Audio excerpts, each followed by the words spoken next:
Welcome to our YouTube channel world of BCA. సరే అండి, మనం భర్త మాటకి ఎంతవరకు సపోర్ట్ చేయాలి? ఒక పక్కా ఉమెన్గా పక్కా స్త్రీగా నేను మాట్లాడుతున్నాను. పక్కా 50 ఇయర్స్ స్త్రీగా నేను మాట్లాడుతున్నాను. మనం ఇన్నాళ్ళు ఏం చేసాం, ఇప్పుడు ఏం చేయాలి? నాకు తెలిసినంత వరకు రావణాసురుడు తప్పు చేసినప్పుడు అండి, మండోదరి నువ్వు కరెక్ట్ చేస్తున్నావు, మా ఆయన చాలా మంచోడు, కానీ ఈ చిన్న తప్పే చేశాడు అని ఎప్పుడూ రావణ్ణి అడగలేదు. సీతమ్మతోని చెప్పలేదు, క్షమించమని అడగలేదు. తాను రావణాసురుడి దగ్గర రావణాసురుడిని ఖండించింది. నువ్వు చేసేది తప్పు, నువ్వు వెళ్తున్న రూట్ రాంగ్ అని ఖండించింది. కాబట్టి తన ప్రతివత లిస్టులో చేరింది. మండోదరి అంటే చాలా మంచిదని, చాలా శక్తివంతురాలైనవి చెప్పుకుంటా కదా, ఇంద్రజిత్తులు అంటారు, నాకు తల్లి అయిందేమో. అంతటి శక్తివంతురాలైన స్త్రీ ఆమె కూడా అసలు రావణాసురుడి విషయానికే వస్తుంది. నేను ఒక బెస్ట్ ఎగ్జాంపుల్గా తీసుకోగలిగాను. ఆయన బంగారు ప్రాకారాలు కట్టారు. ఆయన దగ్గర పుష్పక విమానం ఉంది. పుష్పక విమానం అంటే ఏదైనా ఎప్పుడు అనుకున్న వెంటనే చేర్చేటటువంటి ఒక ప్రదేశం పుష్పక విమానం. ఇది వరకు రోజుల్లో జనాలు లోకలోకాలు తిరిగేవాళ్ళు కదా, విత్ ద హెల్ప్ ఆఫ్ పుష్పక విమానం అనే చెప్తారు మన పెద్దలు. ఆ పుష్పక విమానం ఆయన దగ్గర ఉండేది. సో ఆయన తపస్సుతో, ఆయన తెచ్చుకున్న ధర్మంతో, ఆయన నేర్చుకున్న విజ్ఞతో ఆయన అంత సంపాదించుకున్నారు. అంత విజ్ఞత సంపాదించుకున్నాడు. అంతటి విజ్ఞానం ఆయన బ్రహ్మండి. రావణుడు అనేవాడు రాక్షసుడు కాదు, రావణ బ్రహ్మ. బ్రహ్మ అనేది తగిలించుకోగలిగేది ఎవరండి?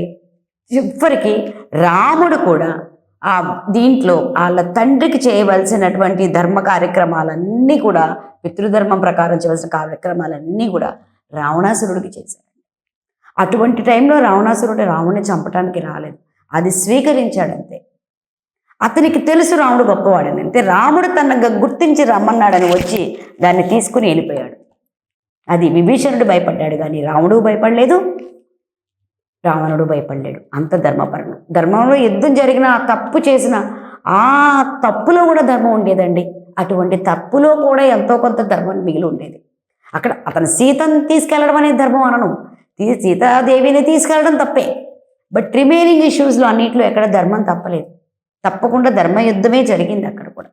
రాముడు కూడా అలాగే యుద్ధం చేశాడు. అన్ని వేల మంది కోతుల సహాయంతో వెళ్ళి వాళ్ళని చంపగలిగాడు. మరి ఇంద్రజిత్తును పడగొట్టడం అంటే మాటల, అది సామాన్యమైన పని అండి. ఇంద్రజిత్తును ఎవరైనా చంపగలరా? ఇంద్రజిత్తు పుట్టేటప్పుడు రావణుడు మొత్తం మన గ్రహాలన్నింటినీ ఒక చోటకు చేర్చాడు. విపరీతమైన బలవంతుడిగా కొడుకుని కన్నాడు ఆయన. ఇంద్రజిత్తు పుట్టుక అటువంత గొప్పది. సో ఇంద్రజిత్తు ఆ దేవుణ్ణి స్మరించి బయటకు వస్తే గెలవలేం కాబట్టి అతనిలో ఉన్న రాక్షసత్వాన్ని బయటికి లాగారు హనుమంతుడు, లక్ష్మణుడు. ఇంద్రజిత్తు భవనానికి వెళ్ళి ఆయన పూజ చేయకుండా రెచ్చగొట్టి ఆయనలో ఉన్న రాక్షసత్వాన్ని బయటకు తీసి అక్కడే రెచ్చగొట్టి పూజ లేకుండా బయటకు తీసుకొచ్చి చంపేశారు. లేకపోతే అసాధ్యం కదా చంపటం. అది యుద్ధ ధర్మం, అది యుద్ధ ధర్మం. కొన్నిసార్లు మానసికంగా చంపుతారు, కొన్నిసార్లు శారీరకంగా చంపుతారు. అది యుద్ధ ధర్మం. సో చూసారా, రాక్షసుడు ఏమయ్యాడు? వీళ్ళు రెచ్చగొట్టగానే రెచ్చిపోయాడు. అది రాక్షసత్వం, రాక్షసత్వ ప్రతీక అది. సరే, నెక్స్ట్ ఆడవాళ్ళ గురించి మనం మాట్లాడుకున్నాం. మండోదరి ఏం చెప్పింది అంటే, రావణుడు చేసిన తప్పును తప్పుగానే చూపించింది ఆమె.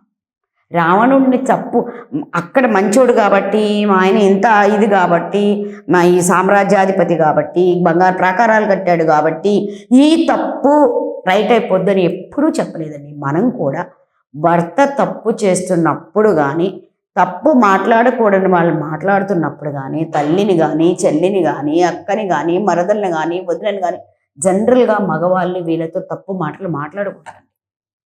అవి మాట్లాడిన పరస్త్రీ గురించి తప్పుగా మాట్లాడుతూ ఉన్నా, తప్పు ఊహలు చేస్తూ ఉన్నా, తప్పుగా కామెంట్ చేస్తూ ఉన్నా ఆపవలసింది మాత్రం భార్య లక్షణం. అది తల్లి ఉన్నప్పుడు, తల్లి కంచేతులు ఉన్నప్పుడు తల్లి ఆపుతుంది, తర్వాత ఆపాల్సింది భార్య. అంతేగాని అతన్ని వెనకేసుకొని పక్కన వాళ్ళతో పోట్లాడే పద్ధతి ఉండకూడదు. అది చాలా తప్పు. అది ఏదైనా తప్పును తప్పుగా ఖండించగలగాలి. అప్పుడే స్త్రీత్వం నిలబడుతుందండి. అలాంటి పొజిషనే ఉంటే ప్రతి స్త్రీకి ఫ్యామిలీస్ విడిపోవండి. అసలు ఎట్టి పరిస్థితుల్లో ఫ్యామిలీస్ విడిపోవు, కలిసే ఉంటాయి.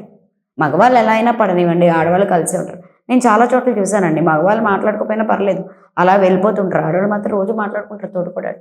అటువంటి ఫ్యామిలీస్ కూడా నేను చూశాను.